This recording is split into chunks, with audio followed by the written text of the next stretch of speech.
Hello, my name is Wes Jackson. I'm a Star Scout with Troop 101, and we're going to learn how to make a Pinewood Derby Car out of the box of the kit you get. I've won many trophies with my cars, many medals and trophies and stuff. And the best that I've done would be I won 3rd in district with one of them. This is former Cub Master of 515, Tony Jackson. He's going to be helping me. I've got lots of different cars that I've made. This one was my first one and wasn't as good. And this was the second one after that, and it was the one that did really good and won 3rd. And what you do is you get it out of the pack, and it's got the block of wood with the pre-cut little notches. And it's got the wheels and axles and stickers and stuff. Wheels and the stickers and the axles and stuff. And usually what you do is what I do is whenever it comes around, I start thinking about what design I want to have it. Like you can have pretty much any design. You can make a dragster. You can make a shark like this one. We've got a wrench right here, and you can pretty much make anything. So you figure out what you want to do, and cut and draw it on the side of each side, and actually what you're going to want to do is have this be your top, the part you cut off, the part with the notches already in it.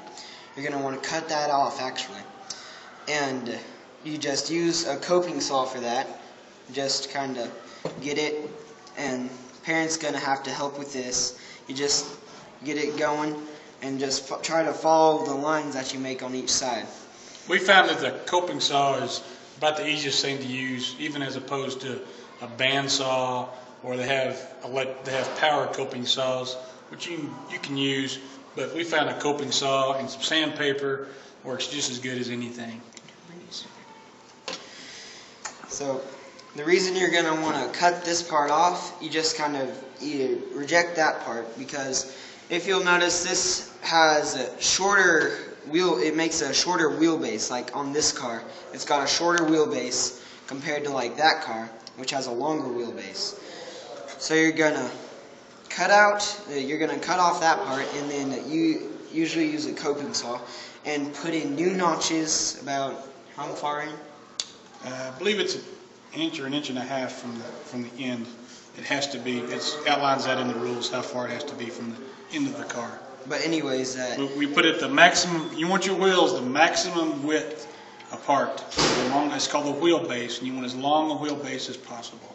That's one of the tips that we have in our tip sheet.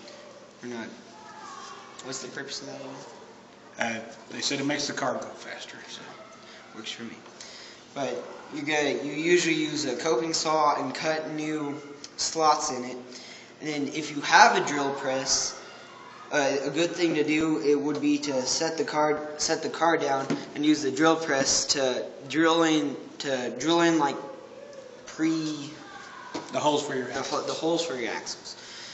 Not too big, but like just so your axles will go in straight. All right. Let's cover the wheels. The most important part of the Pinewood Derby car is the wheels and axles. Wheels and axles. That's how you win races. Yeah, wheels and axles. That is definitely how you win races. Kit comes with the wheels and axles. You can go to the scout shop and buy extra wheels and extra axles.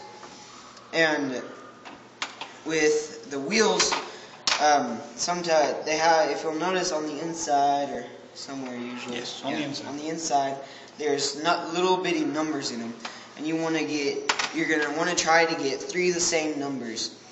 It really doesn't matter which numbers, just 3 of the same numbers. And what you're gonna do with the wheels is you hook the wheels up. We usually do it to a drill. And you hook the wheels up, and you spin the drill, and you use What's this called? That's 400 grit sandpaper. 400 grit sandpaper. And you just kind of go along the wheels.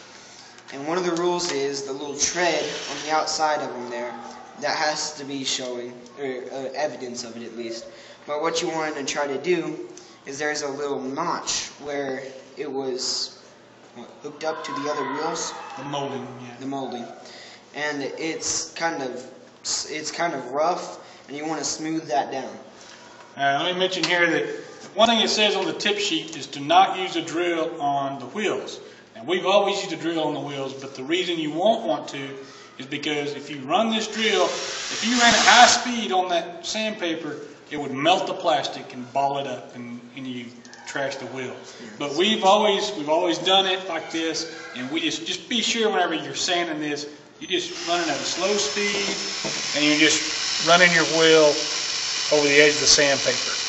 Again, the only purpose of this is to smooth the outside of the wheel, and on a new one, it has a molding, a little spot where it was molded to the next wheel.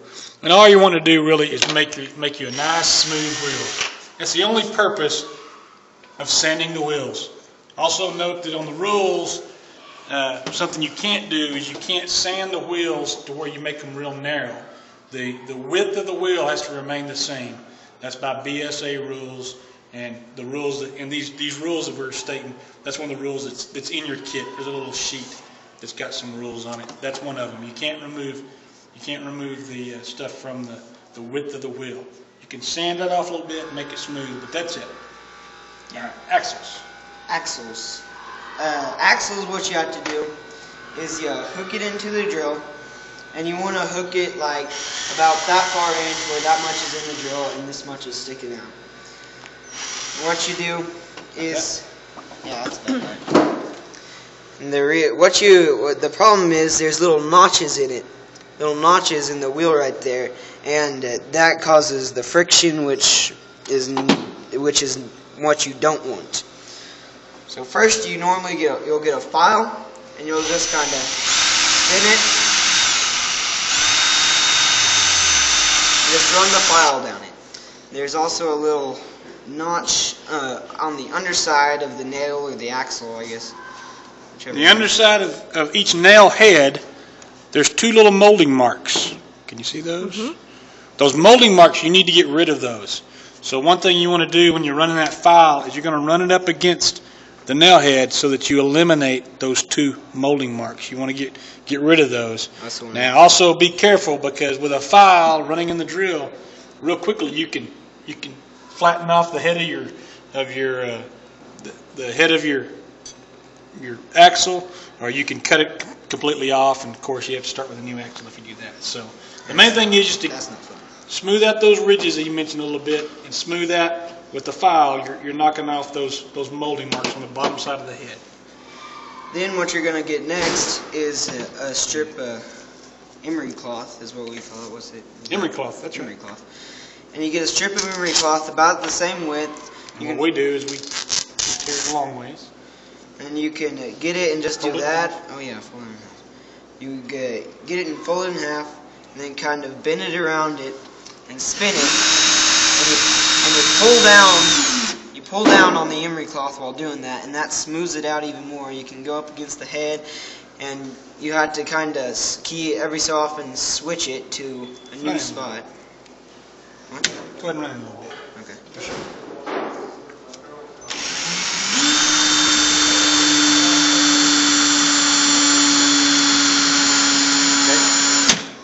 As you run that, you'll see the metal coming off on your emery cloth. Just move it's all black there.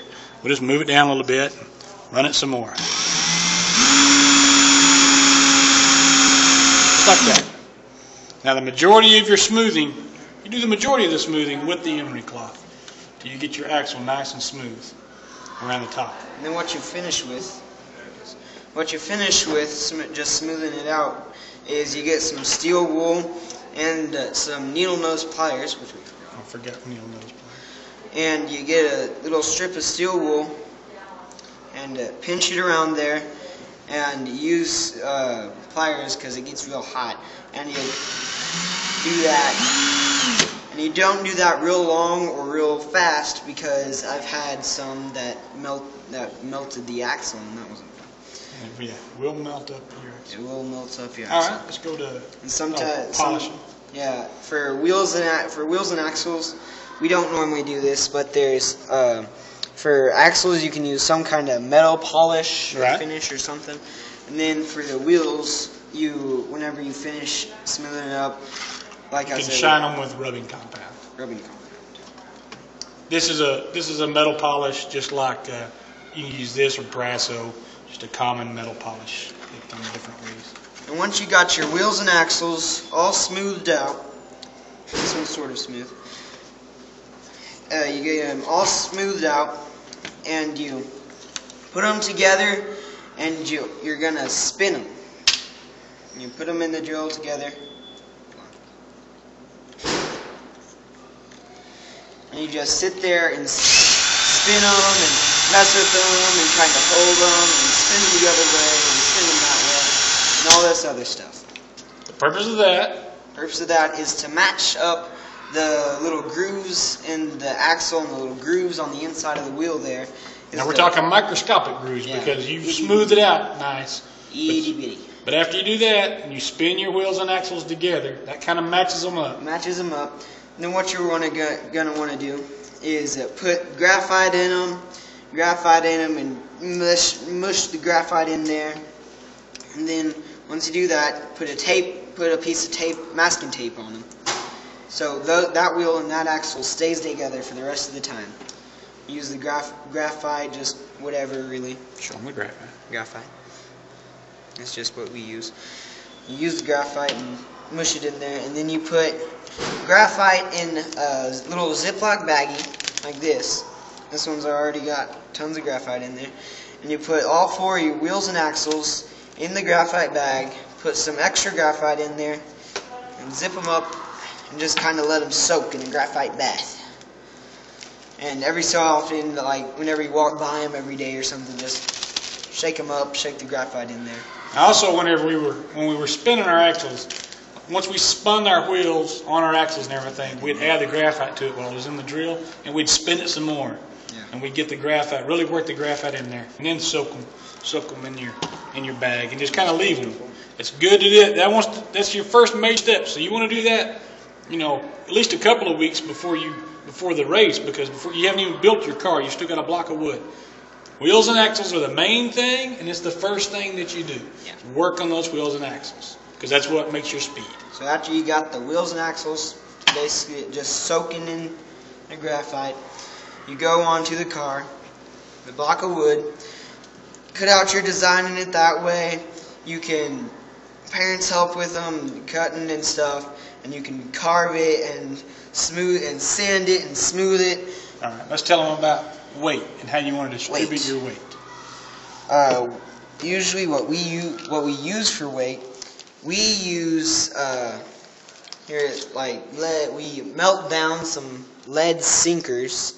Fishing weights, yeah. Fishing weights. And we melt them down, and we make a mold, and we pour it into the mold. That's what we got that from, and that's what we got some other stuff from, like that. And there's different theories, but most people say you want your weight at the back of the car. So whenever you start it on the starting line and it's sitting at an angle, your weight's at the highest point. So what we've done on each of these cars, with the exception of this one where we didn't know what we were doing, is all of these have some sort of built-in, it's got a lot of weight at the back. Center of gravity is way, way by the back wheels. And like in this car, the star is all made of lead. And the back of the Shazam the back of the lightning bolt is all lead. Yeah. Each one of these has a big hunk of lead on the back of it. There's somewhere in here. This one is the fin. It's made of lead. And on this one, see, this is an example of you can totally blend it in. We cut out a hole right there, put the lead in there, and then put wood putty over it, and smooth it all out so you couldn't even see it. And you can go all crazy and make fins and make sharks with your fin to go with your fins and stuff like that. This one's got the weight in the front and in the middle right there, and so all the weight's mostly near the front. And on all these, the weight's mostly near the back. And I always say, I always ask, is it easier to push or to pull? And most people say push. So you want all your weight at the back of the car so it pushes it down instead of the weight in the front pulling it. Now, on weight, the other thing is you can have 5 ounces. Well, whenever you get to the race, you want your car to be 5 ounces. You want to use every bit of it. So what we did is we bought this little scale. It's a little called a postage scale or something like that. Bought it at Harbor Freight for like $10. But you can also go to the post office and they'll weigh your car for you. But you would take your stuff, your mold that you made, and you put it all up on your car, on your weights there. And what you want to do, you put your wheel, you take them out, and you put them on there. And you want to get it to bet. What you want to do is you want to get your car, after it's painted and everything, to weigh about 4.9. Because you never know if this scale that you bought is going to be exactly the same as the official scale that they weigh your car that day. So the way we remedy that is we get it just under our weight a little bit, and then we use these lead weights, these lead tape. These are golf club lead tape weights, and they're easy to cut with scissors. And what you do is you take these with you. You get to the weigh-in, and if it's a little bit under, like you had on your scale, you get however much and just kind of test it and add it onto it and see and get it exactly 5 ounces according to their scale. Stick it on the back or stick it on the bottom. Yeah, I've got it on the bottom. I know that yellow Corvette's got it as a bumper on the back. Yeah, this one's a bumper. That's pretty cool. That's the way you get your weight at exactly 5 ounces. Exactly 5 ounces. And that's good to have it just under, because that's easy to add. And if you get there and you're overweight, you have to start drilling holes in your car, and that's kind of a pain. Yeah. And like I say, you can make your car whatever you want.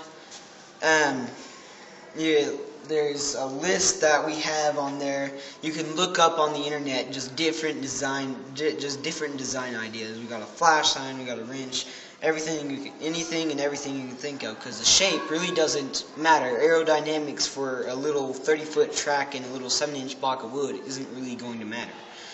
So you've got all that, and you've got it painted however you want it. And so now it's time. We left out lift the wheel up whenever you. Oh yeah. Line up your wheels. Whenever you get your wheel, you kind of get your wheels in there. You've got the pre-cut slots and the drill press or regular drill or whatever.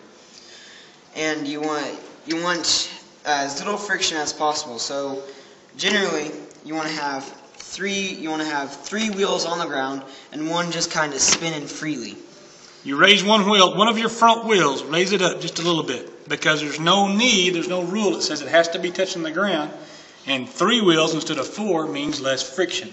And friction is your enemy. Friction is your enemy. And as we mentioned about matching up your wheels, whenever you're matching up the numbers, that's one thing about it. You only need 3 numbers that match. The 4th one don't matter because you're going to raise it up and you keep it off the track anyway. And we go ahead and spin the axles and get the wheel just right, so in case it does touch, it'll spin freely. You wouldn't want to slow your car down. But that's one of the tips is to raise one of those wheels up. You get all the stuff off all the wheels and axles, but so just in case if this one does touch the ground for some reason, it, like you said, will just keep going. Let's do one last thing. After you've painted your car and you've got it all together, you don't really put the wheels on until like right before, a couple of nights before. But one thing we always do is take our painted car and we'll put a little bit of graphite on there. A little bit of graphite. That'll work. All right. And then take you a hammer and just kind of smash it in there. Like right where the wheel's going to be touching the car, most likely at least. And just smash it in there and kind of get it mixed in there with your paint and with your wood and everything else. So that way you've just got a little extra smooth surface right there. So whenever it does touch it, keeps on going like nothing's happening. That's pretty much it. That's pretty much it. What is your favorite thing about building the Pinewood Derby cars? Building the Pinewood Derby cars. I would say my least favorite thing is doing the axles, because it's time consuming and you have to sit there and hold on to this thing. It's like 15 to 20 minutes for each axle, and a little bit shorter time for the wheels. But that's the part I always didn't like about it, especially whenever I was littler. I just didn't have the patience for it. But the race day makes it all worth it. Race day makes it all worth it. I love it. I like the race day.